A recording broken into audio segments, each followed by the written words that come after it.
Kanalımdan ve mutfağımdan herkese merhabalar. Bugün sizlere yumuşacık balon gibi kabaran bazlama tarifi hazırladım. Videomda bazlamanın tüm detaylarını ve püf noktalarını verdim. Mutlaka izlemenizi öneriyorum.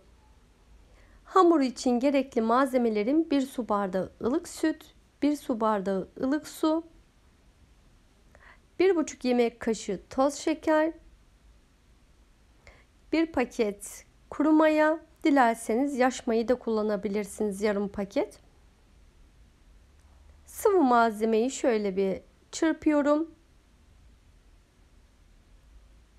Daha sonra üzerine 3-4 yemek kaşığı kadar un ekleyerek ön maya işlemi yapıyorum. Ben zamanım varken mutlaka ön maya yaparım arkadaşlar. Sizlere de tavsiye ederim. Ön maya işlemi hamurumuzun daha kaliteli, bazlamamızın ve ekmeklerimizin daha kaliteli olmasını sağlar. 15 dakikanın ardından gördüğünüz gibi ön mayam geldi. Şöyle köpük köpük harika oldu. Hiç karıştırmadan diğer malzemelerini ilave ediyorum. Yarım çay bardağı kadar sıvı yağ ekledim.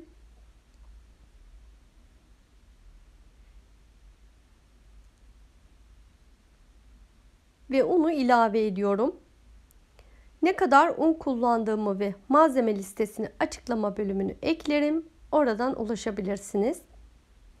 1,5 tatlı kaşığı tuz ilave ederek karıştırmaya devam ediyorum. Öncesinde tahta kaşık yardımıyla hamuru karıştırıyorum. Daha sonra elimle yoğurmaya devam ediyorum.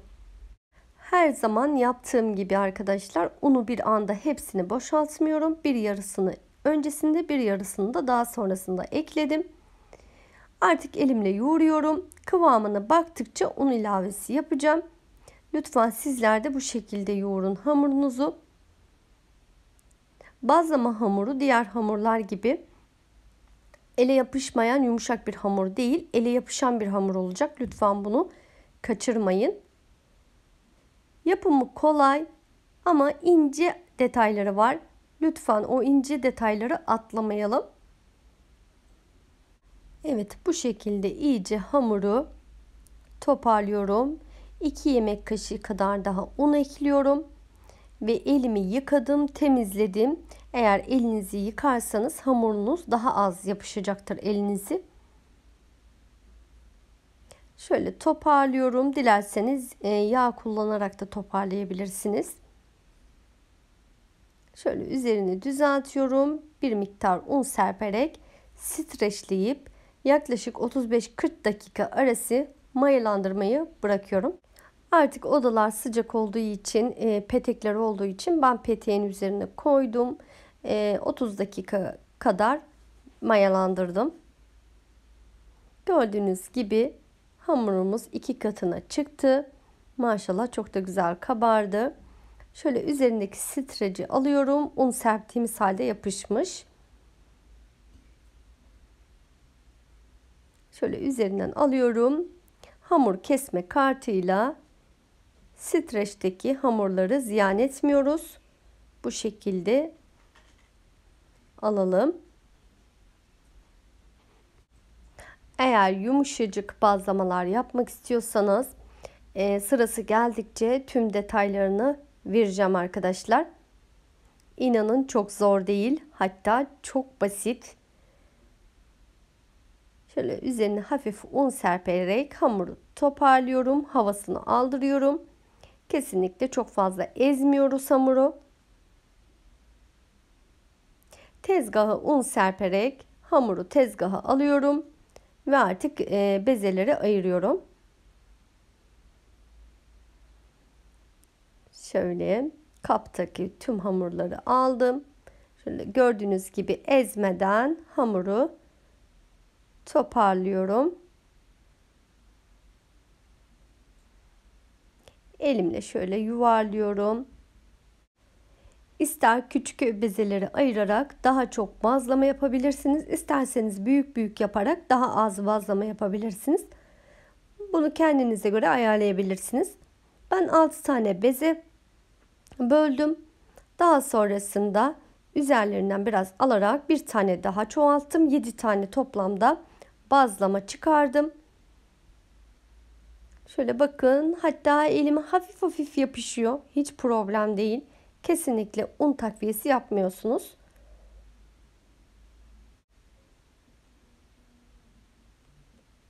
Değerli takipçilerim, beni nerelerden izliyorsunuz?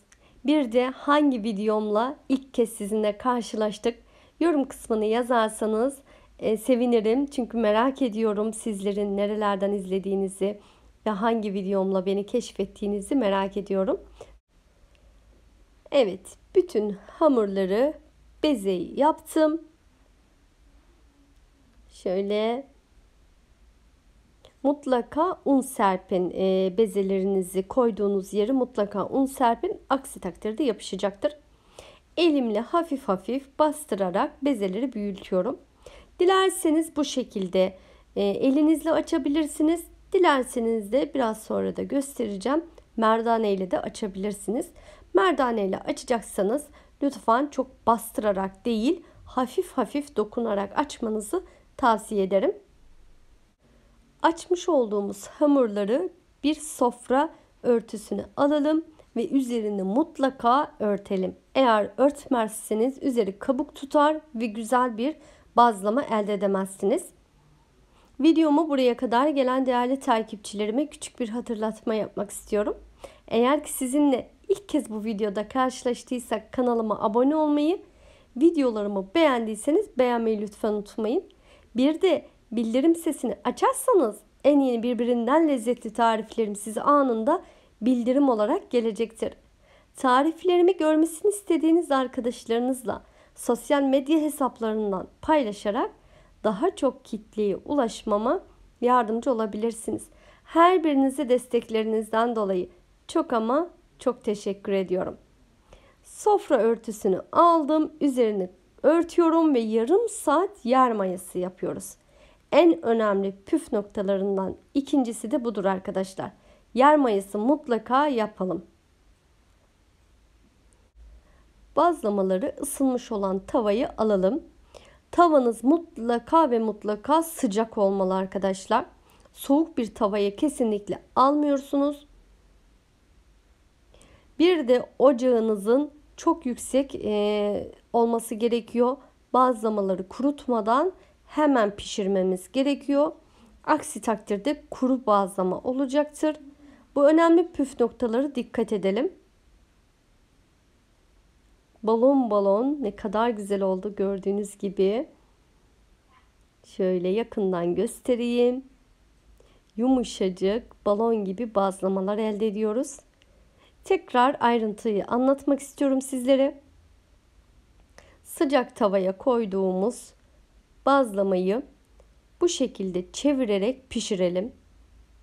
Öncesinde 2-3 tur bu şekilde çevirelim ve altının pişmesini beklemeden hemen diğer yüzünü çevirelim.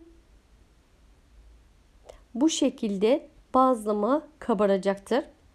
Eğer bırakır pişmesini beklerseniz bazlamanız kabarmayacaktır. Şöyle 2-3 tur döndürüyorum. Daha sonra hemen pişmesini beklemeden diğer tarafını çeviriyorum. Yaklaşık bu işlemi 3 ila 4 defa yapıyoruz. Daha sonra bazlama kendiliğinden zaten kabarıyor. Gerçekten en önemli püf noktalarından bir tanesi pişirme yöntemidir. Siz bazlamayı ocağa alıp bırakırsanız bazlamanız istediğiniz kıvama gelmeyecektir.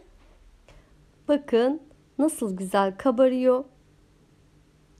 Biraz önceki verdiğim detayda bunu anlatmak istemiştim. Gerçekten çok güzel kabardılar. Şöyle bakar mısınız? Çıtır çıtır kızardılar. Bir de çok aşırı yakmadan almanızı öneriyorum. Evet, muhteşem bir bazlama oldu.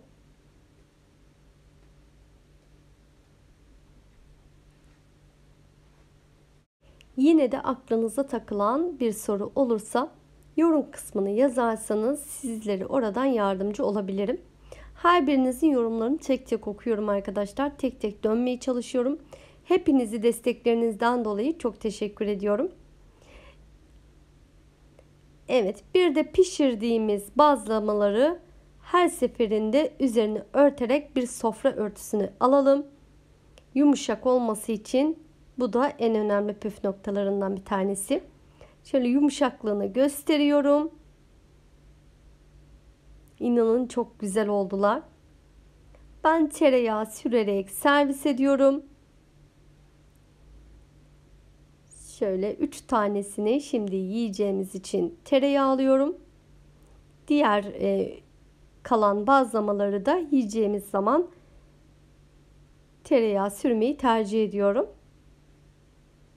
Mis gibi oldu. İnanın sabah kahvaltılarınızda akşamdan hamurunu yoğurun. Sabahleyin bu şekilde hemen sıcacık bazlamalarınızı hazırlayın. Evde yaptığınız tarifler inanın daha sağlıklı ve daha güzel. Şöyle sıcak sıcak bölerek de sizlere iç dokusunu göstermek istiyorum. İnanın çok sıcak olmasına rağmen, çünkü tereyağı donmaması için, şöyle bakar mısınız, içi o kadar güzel pişti ki kabardığı için.